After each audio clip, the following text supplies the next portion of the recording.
everybody. This is Rod Johnston, and this is going to be my Avengers Endgame spoiler-filled review. So if you guys haven't seen the movie, please stop, go see it, come back and watch this video when you're done.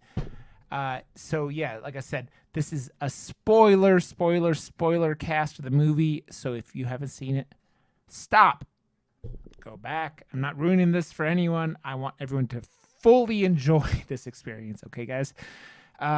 If you guys do like this video, if you enjoy it, please hit the like and subscribe buttons below, just to get some more people watching my videos, hanging out, and I would appreciate it. So, okay, guys, let's get going because I have a lot of stuff to talk about with this movie. Okay. Endgame's going to pick up right after the Infinity War movie ends. 21 days or 22 days after.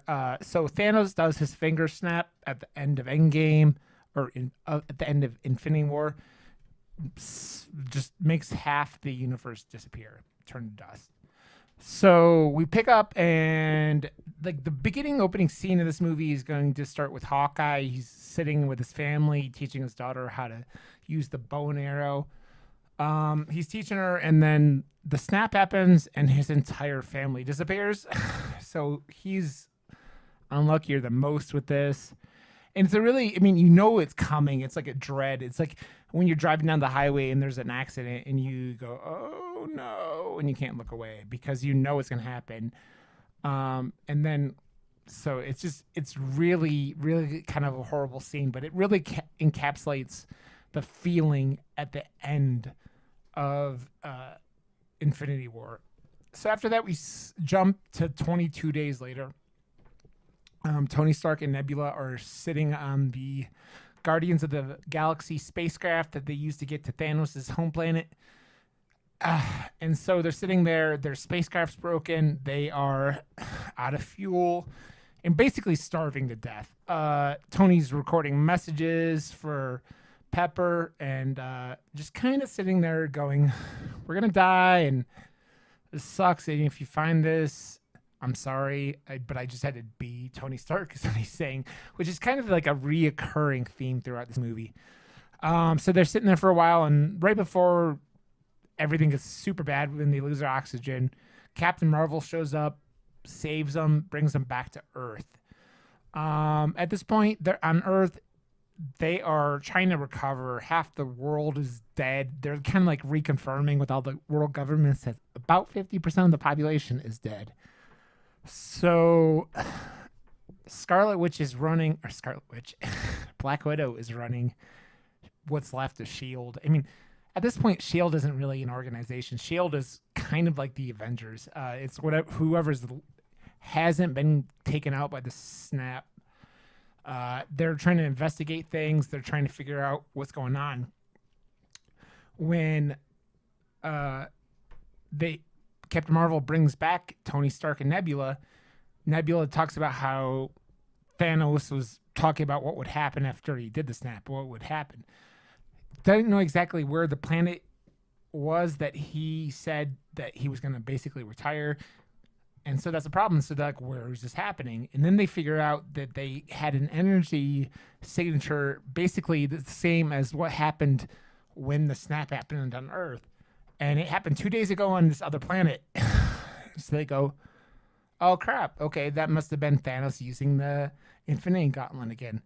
So they get in the spaceship, they fly out to this planet, and they bust in on Thanos. And Thanos at this point, he had hung up his armor at the end of Infinity War, right? He had hung it up out like a scarecrow sitting out there. It's just a reminder of what Thanos had been doing back in the day. And but he's sitting there, and when you get up to him, he's struggling, man. He's like, he can't walk up the steps very well. And you figure out, like, in his little cabin they find him in, he's like half burnt to death. And they kind of rush up on him. He doesn't really fight back, and they like grab his Infinity Gauntlet, and it doesn't have any Infinity Gems in it. And they're like, where did you put him? Where'd you put the Infinity Gems? And he goes, yeah, I destroyed him 2 days ago. So he basically used the Infinity Gems, the Infinity Gauntlet, to destroy the Infinity Gems. And everyone that's there, we have like Thor and Captain America and Rocket and Nebula. They're all like, oh crap. And Thor loses his crap, cuts Thanos' head off, and then we fast forward 5 years in the future. Everyone lost it. They couldn't handle it. They're like, oh no. So 5 years in the future, we are sitting here. We are. What happens after a major disaster? What happens when half the universe has been taken out by this event? Captain America's sitting there. He's running like support groups. Like they're talking about how these people are handling the aftermath of this event. How everyone can't like figure out how to survive or how to live or how to be anymore. It's kind of it's a good like look into how people handle trauma. Trauma is such a thing that like not everyone handles it the exact same way. And it kind of seems like Captain America's out there sitting there trying to support people while he's having these own issues with it, like, at the same time. So anyways, he's doing that. He goes back and Scarlet Witch is running, like I said, whatever's left of the Avengers / Shield.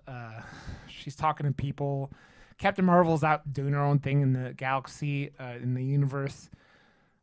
She's got other people looking around trying to help. It's doing whatever you can. They know that they're not bringing people back, but it is what it is. So they're like, okay, we're going to do as much as we can to help. And at this point, we go back and we see Scott Lang's van that was used at the end of Ant-Man and the Wasp, and a rat goes over some control panel in it, basically brings Scott Lang back from the quantum realm. He, at the end of Ant-Man and the Wasp, he had been going into the quantum realm to investigate, and the snap happened, and everyone that was with him, Hank Pym, the Wasp, they all got snapped. And so Ant-Man basically gets stuck in the quantum realm for the next 5 years. But when he pops out, it hasn't been 5 years for him. It's been 5 hours. So he basically goes, oh, shit. This is like some kind of... The time differences have been major, right? And they've gone into that in the original Ant-Man about how the time difference... Or not even the original Ant-Man. It was Ant-Man and the Wasp, because they get Michelle Pfeiffer's character out, and she's like, yeah, time is really screwed up in the quantum realm. So he gets out and he figures out that the snap happened. He sees like this memorial with all the dead people, and he's like, oh crap. And he goes back and he goes to his house in San Francisco and figures out his daughter's there, and she's 5 years older. And he's like, what the hell? He goes back to New York, goes to the Avengers headquarters, and says, hey guys, I got an idea. He basically tells them what happened. He goes, if we can make this time,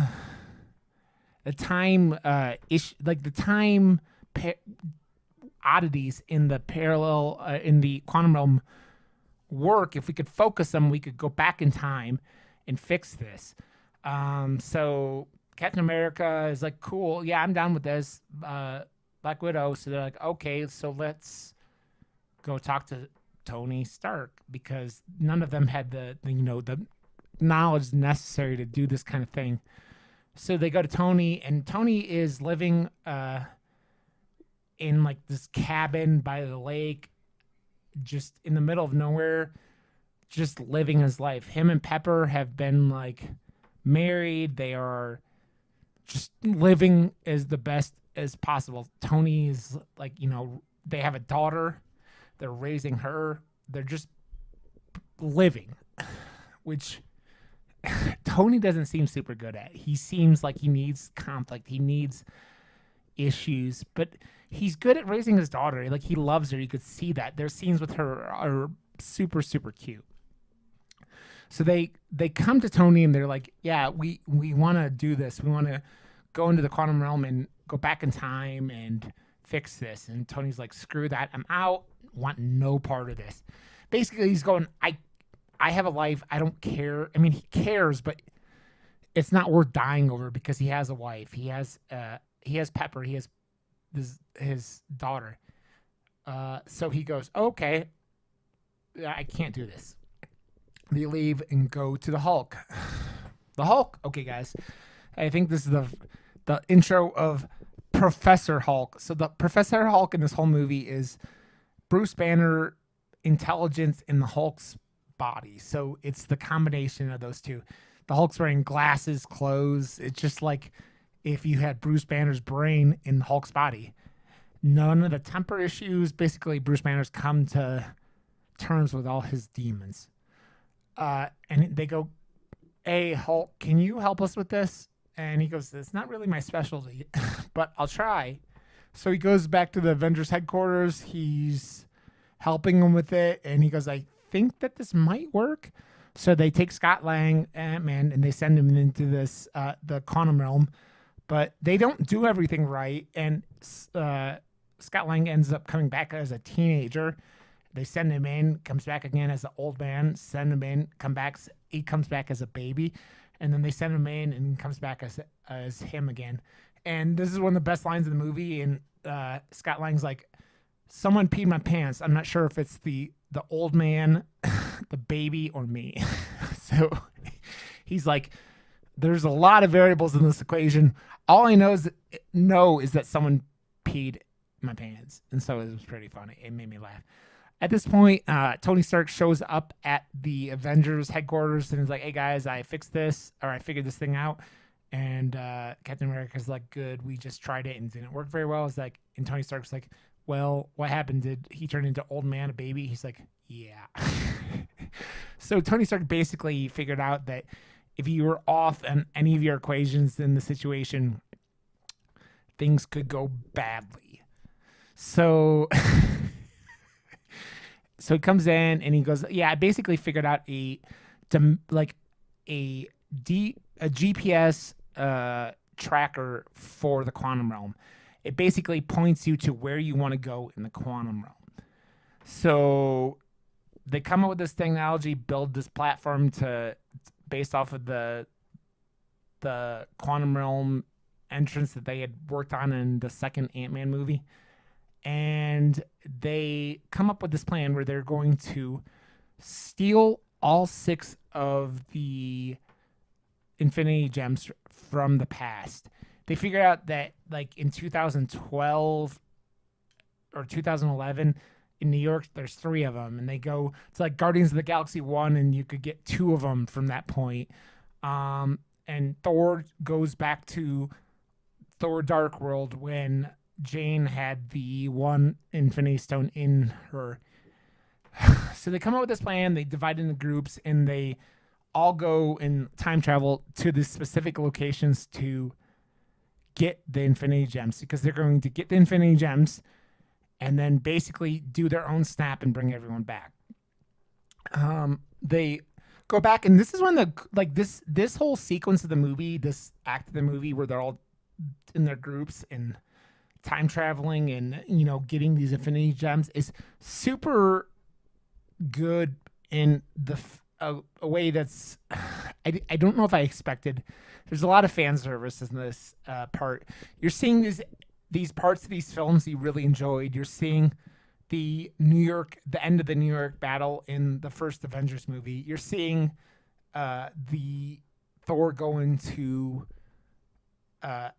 Asgard when his mom is still alive. You're seeing all these scenes, like the opening of Guardians there.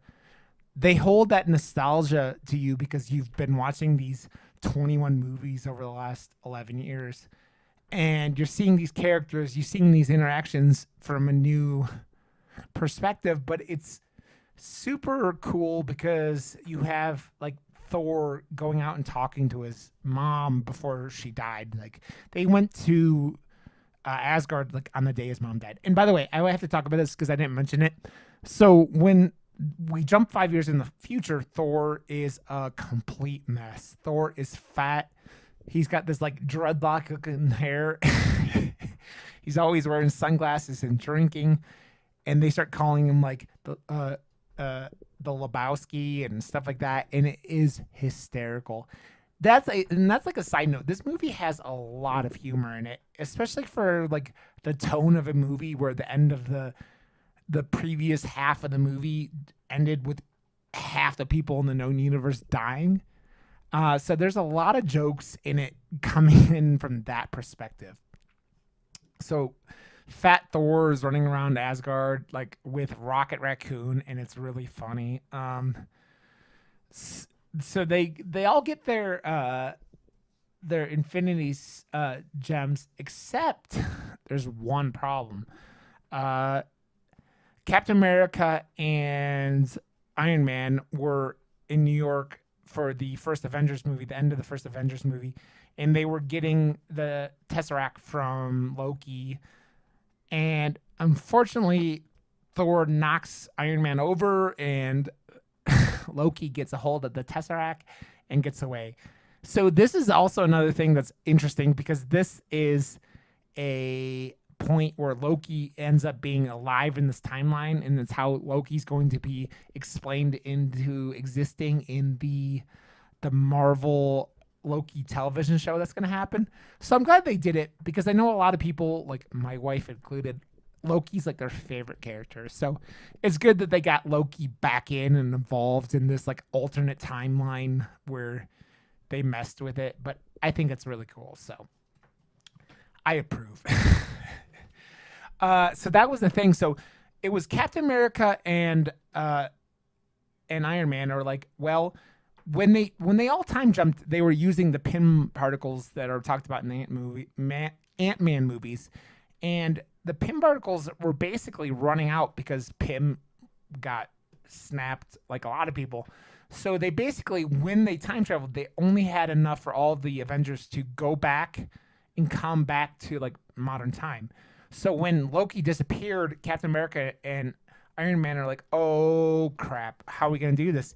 So Iron Man basically goes, I know where we could get Pym particles and the Tesseract at the same time. They go to 1970 New Jersey to the point where he assumed that this was all in the same location. Now, the location they went to was the army base where they went in Captain America Winter Soldier and figured out that Hydra had infiltrated S.H.I.E.L.D. so badly. So they go back here. It's an up and running base, unlike in Winter Soldier, and they have to sneak in Captain America and Iron Man, and they sneak in and they get the Pym particles and the Tesseract.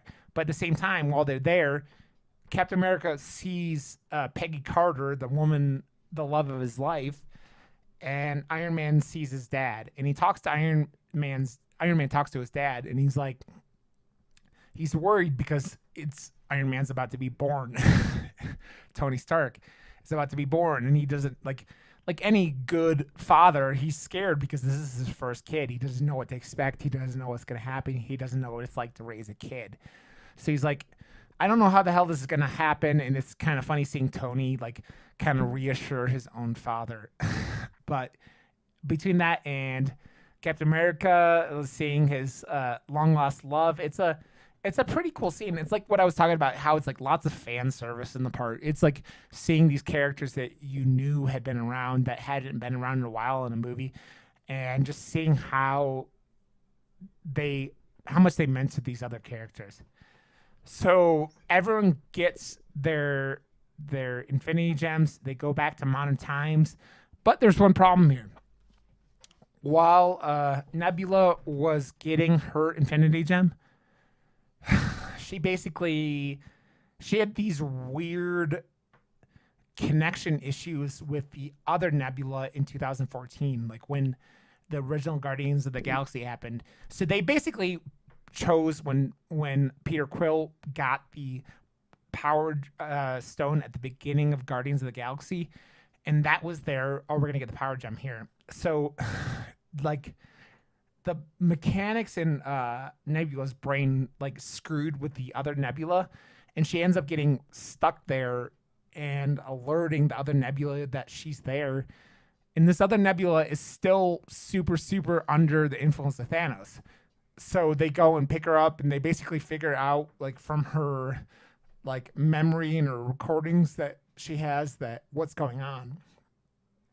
So Nebula replaces the good Nebula. The bad Nebula replaces the good Nebula, and goes back to 2023 with everybody. When she gets there, everyone else goes off and puts all the Infinity Stones into a new a new Infinity Gauntlet that was basically like a Iron Man glove, and they're doing this, and it. What this is weird. Okay, it was the oddity, one of the oddities of this movie. I love this movie a lot. It was for a comic book movie. It was really, really good. Has heart, it has action, it has everything you want in one of these movies. Comedy, but there's some oddities. So when they come back, they're like, okay, we got to do the snap, but they had to make a gauntlet to do it. And so there was a whole thing previously where like you needed this special gauntlet to use the Infinity Stones, and yet they made this Tony Stark glove to be like the new Infinity Gauntlet, which is weird. It like I don't know how much it tracks with the other history here, but it doesn't matter. It just helps you progress the story, so I'm not going to complain too much. So they go back and they fight over who's going to use the Infinity Gauntlet. And basically Hulk goes, I'm the only one who could deal with the radiation, with the power that's going to come out of this glove, which is foreshadowing. And I'll talk about this in a little bit. So Hulk puts on the glove, snaps, and brings everyone back. Except there's one person you can't bring back. And I forgot to talk about this a little bit ago. So the people who had to go get the Soul Gem were Hawkeye and Black Widow. So they went to the exact same place that you had seen Thanos go in Infinity War, where he had to sacrifice Gamora. You had to sacrifice the thing you love. So Black Widow and Hawkeye / Ronin, whatever you want to call him. I think Ronin was technically his name in the movie, but anyways, they go and basically ends up being like the same situation as Thanos had found himself in. They had to sacrifice something they loved. So it ends up being Black Widow and Hawkeye fighting over who's going to die because they both want to sacrifice themselves. It ends up being that they both fall off this cliff. Black Widow ends up being like falling, and Hawkeye can't save her. She falls to her death, and Hawkeye gets the Soul Gem. And what Red Skull had told him when he gets it, he's like, you can't take this back. So even with Infinity Gauntlet, you couldn't fix this. Which I actually like a lot because it means you can't like go sacrifice yourself and then just have someone bring you back with a snap, right? It's one thing the Soul Gem doesn't let you do when it comes to that kind of thing. Okay, so they go back. They're back, and Hulk puts on the glove. He snaps, brings everyone back, including trying to bring Black Widow back, but he couldn't. And when he does, it just like fries him. Like it fries half of his body and knocks him out. And it's you can just see the extreme level of power that this gauntlet really truly has. Right after he does that, everyone's kind of celebrating and happy, and then a air barrage comes in and blows the Avengers headquarters up.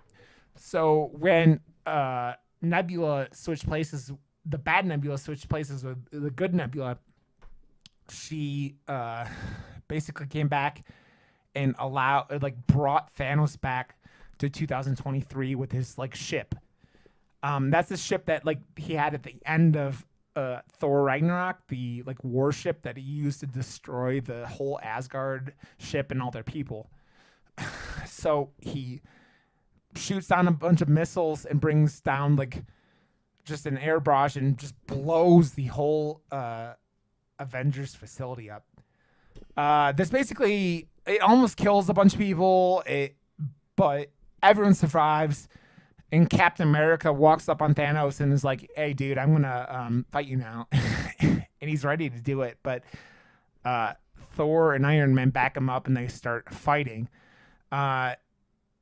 they fight for a little bit, and then Thanos is like, "Screw you guys," and brings in his whole army. Like his ship had the whole invading armies that like were kind of in the original Avengers movie, and you see the monsters from Infinity War.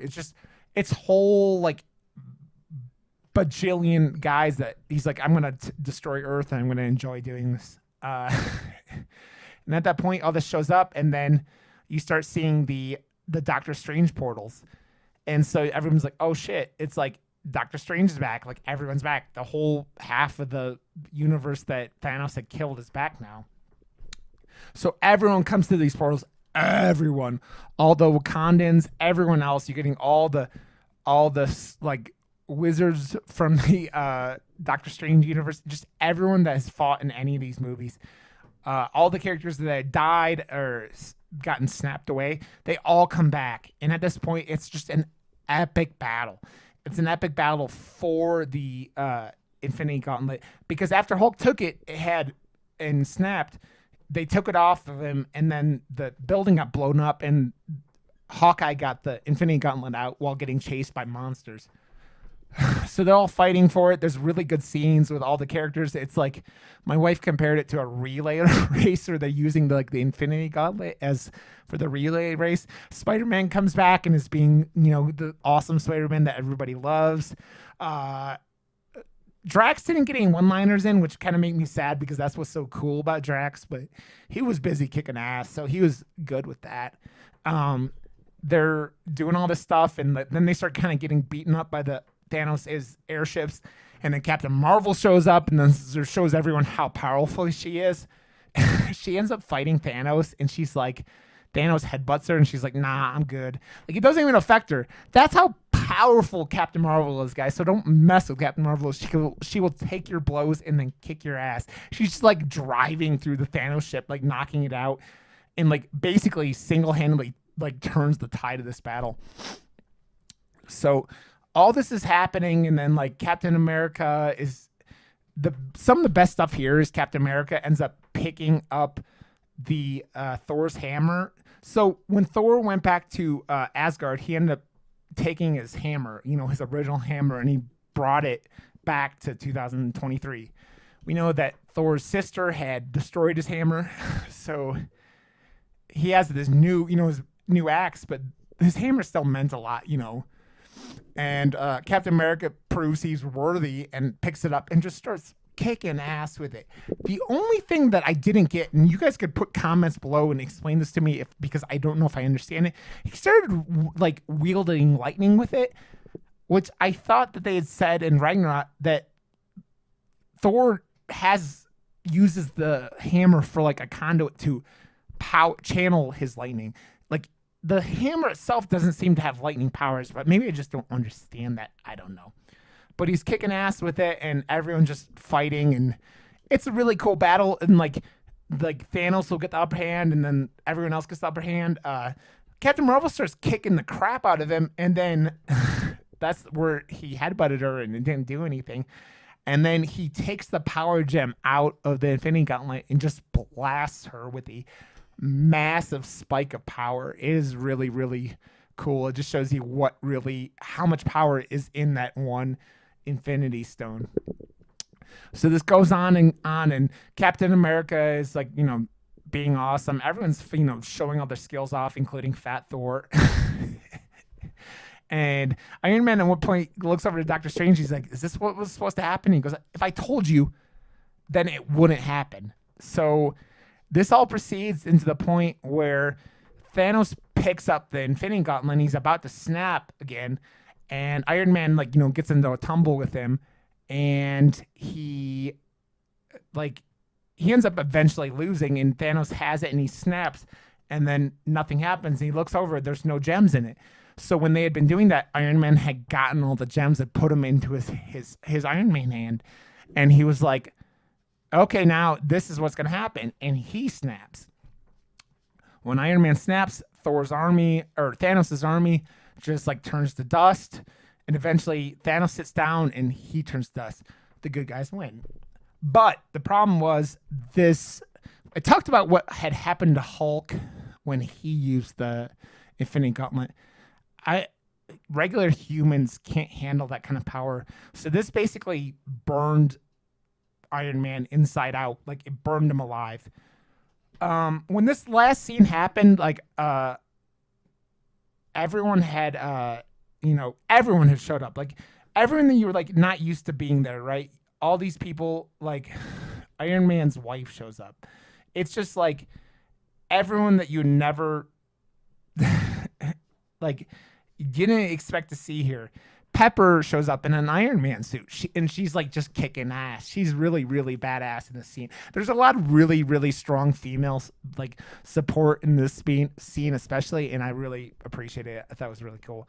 But so after Iron Man does the snap and kills everyone, he's sitting there, and you find him, and he's basically dying. He's dying because that his body couldn't handle the power. Spider-Man's like, oh man, and he tries to comfort him, and Pepper comes up over and she's like, we're gonna be okay, Iron Man, it's okay to rest now. And I started crying like a fucking baby because it was so like, if you ever had tragedy, if you ever had anyone you've loved, I don't care if it's a person and a pet, anyone you've loved and you've seen them suffering and you're just like, it's okay, you don't have to suffer anymore. And that's really what this was. And it just hit me and I just started crying because it was like, oh man. And with that, Iron Man dies. Iron Man sacrifices everything to save everyone. And it's kind of poetic because Iron Man had started the whole Marvel Cinematic Universe in 2008 with the first Iron Man movie. It was really, really touching that he was the one who ended up giving it all for this. I had gone into this movie thinking it was going to be Captain America, but no, it was Iron Man. So they go back to Earth. And then they hold this massive funeral for Iron Man. And everyone from all these movies is there. They're all there in black clothes, and mourning the man who gave up everything to save them all. And they're all in these little groups. It's like basically all the movies, like all the Guardians are in one little group, and all the Wakandans are in another group, and Ant-Man and everyone else is in their little groups. And I was sitting there and there's this kid sitting there and I couldn't figure out who he was. And then my wife was saying afterwards she put on Jurassic World and it was the kid from Iron Man 3. So it was good to see that little Easter egg that kid, who Tony Stark had kind of mentored in Iron Man 3 was there just to show his condolences and just show how much Tony Stark meant to him. So they hold this funeral. Pepper has the proof that Iron Man has a heart thing and sends it out like kind of like a Viking funeral out into the lake behind their house. And it's really touching. It's really just showing you how much Iron Man had meant to everyone in this universe. So they do this, they have the funeral, and afterwards Captain America has to take all the Infinity Gems back to their proper spots in the timeline. So there's a point, I didn't talk about this before, but when they went back to New York during the end of the Avengers movie, Hulk had gotten the original, like the time gem from Tilda Swinton's character, who was called, just a second, what was her damn name? The Watcher, I think? Was that what her name was? The Ancient One. He'd gotten the time stone from the Ancient One, and she told him, you can't take this because if you take the Infinity Gems out of the timelines, it screws up the entire timeline. So Hulk goes, okay, I'll bring it back. And she's like, I don't know how you do it. And, you're going to die.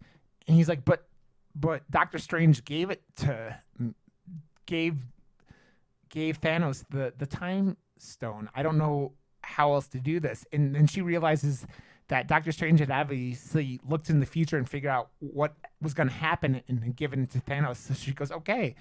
And she gives it to Bruce Banner. So at this point, Captain America has to go and take all 6 of the Infinity Gems and put them back to the original spot where they had been taken from.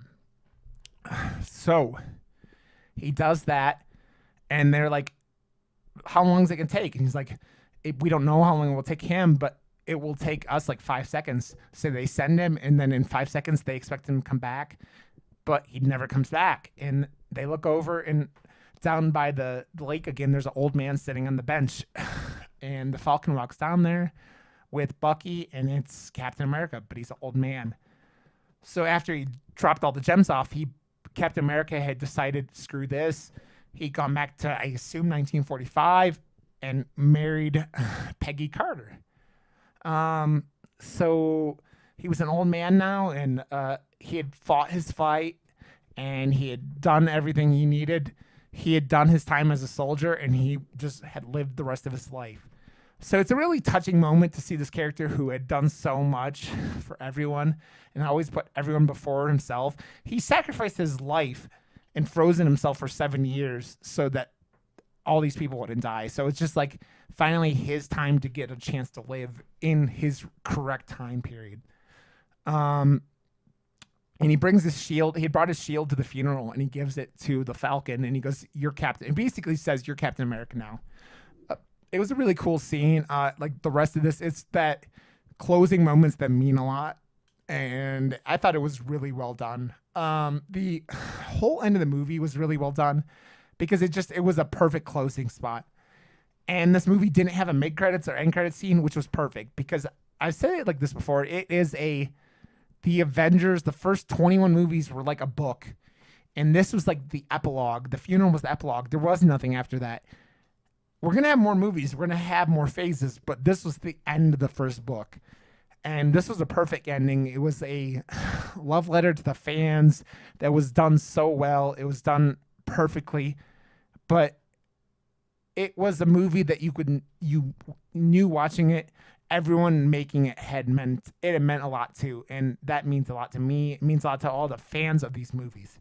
So I am so happy that this went so well, that this whole first phase was so well executed. Not every movie was perfect. I wasn't a big fan of Iron Man 2. I wasn't a big fan of Thor 2. But overall, these movies were really, really great. And it means a lot to all the fans of these movies that this ended so cleanly and so well.